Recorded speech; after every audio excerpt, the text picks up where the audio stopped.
It's Thursday, August 8th. This is the news on PBCJ. I am Simone Absalom.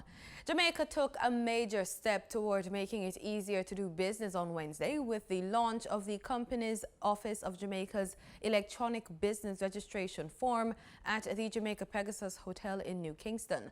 Among other things, the system allows entrepreneurs to register their businesses online. Prime Minister Andrew Holness was the keynote speaker.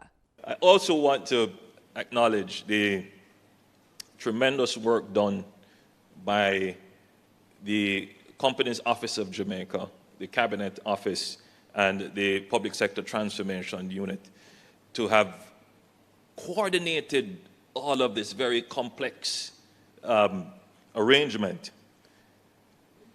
My experience has been that the most difficult thing to do in government is to re-engineer process. It is not easy to do because having done something for many years, people are vested in it. They have developed the skill in it. They are good at doing it that particular way. And that is the way that makes them indispensable. And the moment you try to change process, you begin to alter the power structures within organization. Classic organizational theory. So managing the change to migrate the legacy and traditional systems into technology-driven systems, that is a skill in itself. Mr. Holness says the government is also close to establishing an international business center in Jamaica. And I want to commend the company's Office of Jamaica,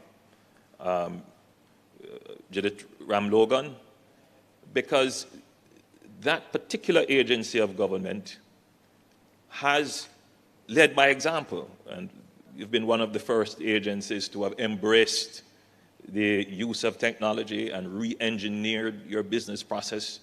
And I recall when you were creating the Superform, and that was quite a bit of work to coordinate between the tax authorities and all the other agencies involved, but you've gotten it done. And as a result of that, we were ranked fifth in the world. We slipped a little bit, but I'm certain that after today, we will be number 4 or 3, possibly even number 1. I mean, the ease with which you can register a company now, as displayed earlier, is mind-blowing. What does this mean? Well, it means, first of all, that Jamaica, as a potential place for international businesses, we have now gone up a step further. We have almost completed the legislation to create the International Business Center here. I'm not certain whether or not this platform will allow for the registration. A different platform will do it. But nevertheless, it still improves the ease of doing business. The Jamaica Public Service, JPS, has filed a rate review application with the Office of Utilities Regulation, OUR, which, if approved, will result in an average increase of 3.2% in overall monthly bills for customers by early next year. The percentage change could be lower or higher, depending on the customer category. In a release to the media Wednesday, the company argued that the increase is to recover costs related to its investments in infrastructure, renewable energy support, and new technology. Some JPS customers saw increases in their electricity bills last October after the OUR approved an extraordinary rate review application, which saw a 2.8% average increase in non-fuel tariff and a 0.4% average increase in the overall tariff. The Passport, Immigration and Citizenship Agency, PICA, says it has implemented a number of contingency mechanisms to ensure continued operations at all major ports of entry in the wake of the current industrial action by some immigration officers. PICA, in a statement yesterday, said it had enacted the following measures. All ports of entry have been outfitted with fully operational, automated border control systems, kiosks. All locations are manned and arrangements are being put in place to ensure that ports are manned during this time. All relevant stakeholders, airlines and travel entities have been advised about the situation. PICA also said it has made every effort to resolve the industrial action and has met with the National Workers Union as well as the staff and has kept all parties informed of the situation. The impasse is in relation to a ruling by the Industrial Disputes Tribunal that immigration officers at Sangster International Airport should be paid the same special allowance as their counterparts at the Norman Manley International Airport. Minister of Science, Energy and Technology Favour Williams says all individuals or companies in possession of contaminated ethanol should be required to dispose of them in accordance with the environmental laws. The minister made the statement as she announced plans to remove 181,000 US gallons of contaminated ethanol valued at $45 million from the premises of Pbcj Oil Refinery on Marcus Garvey Drive in Kingston to the Caribbean Cement Company Limited's plant in Rockford for incineration by the end of September. A person in possession of untreatable contaminated petroleum will be required to properly dispose of the substance in accordance with the Jamaican environmental laws, and the Petroleum Inspectorate should be informed within 24 hours of such disposal. The contaminated ethanol was located on the Pbcj premises during the investigations into the bad gas issue back in 2015-2016. The ministry is aware that approximately 181,000 US gallons, or roughly 4,300 barrels, of off-spec or contaminated ethanol have been isolated in 3 storage tanks at the petroleum refinery facility on Marcus Garvey Drive in Kingston. The batch of ethanol became contaminated circa 2015-2016 at the point of importation, which coincided with maintenance and flushing operations geared towards replacement of pertinent piping hoses for loading and offloading ethanol. Mr. Speaker, various disposal alternatives have been explored, and incineration has emerged as a method of choice. The minister said the transportation of the contaminated ethanol to the cement company commenced on Friday, July 25, using certified tanker wagons and will continue over an 8-week period for a frequent of 3 trips per week. Minister Williams said that her ministry sought the assistance of the Commissioner of Police to provide security escort during the transportation process. The government has launched the start of 1 year of local activities in recognition of the United Nations Declaration of the International Decade of People of African Descent, 2015 to 2024. The Jamaica 57 Independence Grand Gala held at the National Stadium on Tuesday was the start of the local activities, where Prime Minister Andrew Holness and President of the Republic of Kenya, His Excellency Uhuru Kenyatta, announced their commitment to work together to activate initiatives which form part of the declaration. Prime Minister Holness said the activities will take place between August 6, 2019 and August 6, 2020. Proclaiming this international decade with the UN, the international community is recognizing that people of African descent represent a distinct group whose human rights must be promoted and protected. Montego Bay's Mayor, Councillor Homer Davis, says the St. James Municipal Corporation has welcomed the recent extension of the state of emergency in that parish. He says the SOE has been effective in curbing crimes, especially homicides. The mayor was speaking at a recent JIS think tank session. As it relates to the homicide rate, I think we're a little above where we were last year at this time. But that came about primarily because of the break that we had for those 3 months. when the murder rate went up to about 15 per month in those 3 months. Prior to that, it was over in about 8 murders, 7.5, 8 murders per month. I think that's where we are back now.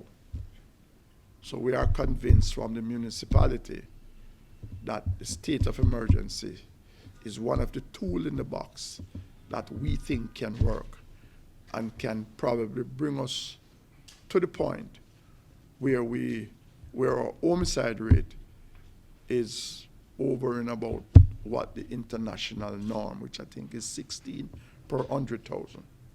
St. James has been plagued by high homicide rates, and that's according to the Mayor Davis, and they are above the norm, he says. We are now seeing, the last report that I heard was like about 44, 45 murders per 100,000. So Jamaica is not a normal place as it relates to murders, not normal. I think we are still the highest in the Caribbean and probably outside of, I think, 1 or 2 countries in Latin America and Central America. We are still the highest, and I don't think we should be anywhere near that figure. The state of emergency, SOE, was first imposed in April this year in the 3 western Jamaican parishes of Hanover, St. James, and Westmoreland. The House of Representatives and the Senate voted in July to extend the emergency crime-fighting measure until October 28. And in another 2 weeks, the Kingston Public Hospital, KPH, will be able to store more water. The hospital's acting CEO, Colleen Wright, has said inadequate water storage at the hospital remains an issue. She said 30 new tanks are to be installed within the next 2 weeks, each with a capacity of 2,000 gallons. It was recently reported that the scarcity of water in the corporate area had resulted in the cancellation of surgeries at the hospital.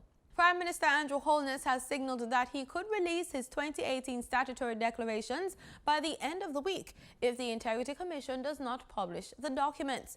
The Prime Minister made the statement amid mounting pressure for the Integrity Commission to provide an explanation for its failure to gazette the declarations as mandated by law.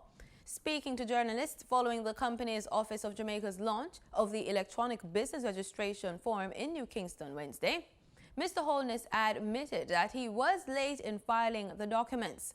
The Prime Minister also pointed out that consideration must be given to due process, which could be a possible explanation for the delay in publishing the records. Meantime, opposition leader and president of the People's National Party, Dr. Peter Phillips, is threatening court action against the Integrity Commission over its failure to publish the summary of Prime Minister Andrew Holness's statutory declaration for 2018. The US dollar on Wednesday, August 7, ended trading at Jamaican $135.72, down by 17 cents. And that's according to the Bank of Jamaica's daily foreign exchange trading summary. The Canadian dollar ended trading at Jamaican $101.88, down from $102.49, while the British pound sterling ended trading at Jamaican $165.09, down from $165.29. Motorists should see a decrease at the pumps in the prices of gasoline and diesel effective today. That's according to the ex-refinery costs from Petrojam. 87 and 90 octane gasoline will be sold for $129.25 and $132.09 per litre respectively, down by $3 each. Automotive diesel fuel will be sold for $131.48 per litre, following a decrease of $2.54, while ultra-low sulfur diesel is down by $2.94 and will be sold for $135.63 per litre. Meanwhile, kerosene decreased in price by $2.51 and will be sold for $111.27 per litre. Do remember, marketing companies and retailers will add their respective markup to these prices. This week in Living Healthy, we look at one of the not-so-nice features of the summer season, and that is skin rashes, especially in children.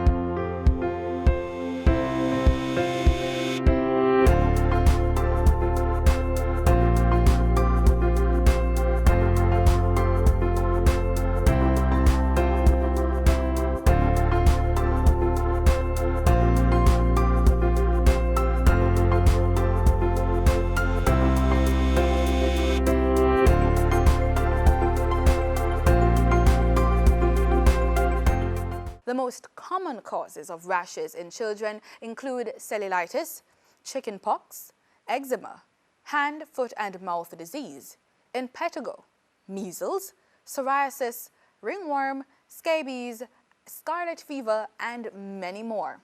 Cellulitis is an infection of the deeper layers of skin and underlying tissue. The affected area will be red, painful, swollen, and hot. It often affects the legs but can occur anywhere on the body. Your child will probably also have a fever, chickenpox. It most commonly affects children under the age of 10. A rash of itchy spots turns into fluid-filled blisters. They crossed over to form scabs, which after a while drop off. Calamine lotion and cooling gels can be used to ease itching. Let's hear more about common skin conditions in the summer from general practitioner Dr. Steve Fu. They will go out and they will play in any pool of water that's there, regardless of how long it's been there. And they will go out and they will play in the dirt as well. Couple things associated with playing in dirty water. And one of the chief things that we'll see is ringworm conditions, what we refer to as ringworm. And these are basically reddened spots in the form of a circle that can occur anywhere on the skin. And it itches from time to time. And not only does it itches, but they can also spread it to the friends who they are playing with. Treatment of these skin conditions is trying to avoid the factors that cause the condition. So not playing in dirty water would avoid ringworm conditions, or not playing with other children who have ringworm as well. Staying cool during the summer, being indoors if there's air conditioning, utilizing air conditioning, and having frequent showers as well will help them to cool down as well. Another condition associated with children during the summer is impetigo. And the natural history of this is that the children will develop little abscesses on their skin, or these are really cuts that don't heal well, and then they start to pop up in other places. Typically, they start around the legs, and they will spread upwards towards the trunk and may involve the upper limbs, which are the arms and the forearms as well. And the parents will see that these lesions, they look like they have pus in there, which is a yellow-looking substance that will develop on the skin. Sometimes the manifestation will be around the mouth and the nose as well. The treatment for that is that they're going to need antibiotic therapy, so they need to go to the doctor as quickly as possible as well. Eczema, though, is a long-term condition that causes the skin to become itchy, red, dry, and cracked. Hand, foot, and mouth disease. It's a common contagious infection that causes mouth ulcers and spots and blisters on the palms of the hands and soles of the feet. There is no cure for hand, foot, and mouth disease, and it's easily spread. Measles is a highly infectious illness that most commonly affects young children. It's now rare in Jamaica because of the effectiveness of the measles, mumps, and rubella vaccine, the MMR vaccine. Dr. Fu says the key is to properly supervise our children. Avoid these environmental factors that can cause disease, which is playing in the dirt and dirty water, and just keeping them cool during the summer. It really is a good time for children to play, but we have to do it with an ounce of caution. Do remember, stay hydrated this summer. I'm Simone Absalom reporting for PBCJ News.